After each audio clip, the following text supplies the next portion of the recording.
Hey folks, this week we're going to talk a little bit about technique. And the first thing is that technique is really any method that you use to make sound on the instrument. A lot of times people use the word technique like it's only things that shredders do. It has nothing to do with the emotional quality of the music. If you work on technique, it's it's a big waste of time when you could be learning songs. There's all these things you hear people say. But at the beginning of all of this, you have to learn a little bit of technique just to get open chords to sound on the guitar, to strum simple songs. Most of my students, when they start off, their hands end up being the big bottleneck. How they physically address the instrument.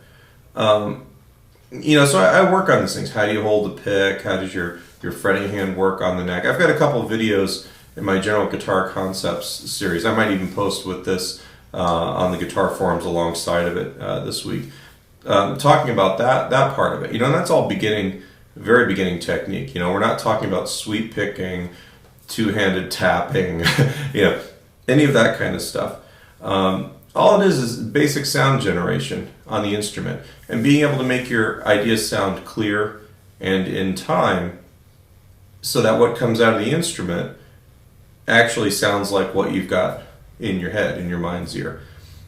So this week, there's not a whole lot of exciting stuff, but in the coming weeks, each week we're going to have a small, maybe just like 2 or 4 bar snippet of music, and we're going to address our physical technique.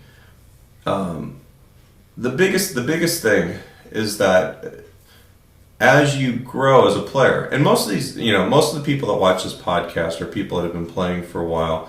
Most of you guys, maybe not have had formal lessons or instruction, but I've done all of these YouTube videos, have learned from friends, from the guitar teacher at the local music store, but don't have a formal music education, blah, blah, blah. And in previous podcasts, I've kind of discussed the fact that if you're taking any other instrument, you'd be doing, you'd expect to work on scales and technique and theory alongside learning some music.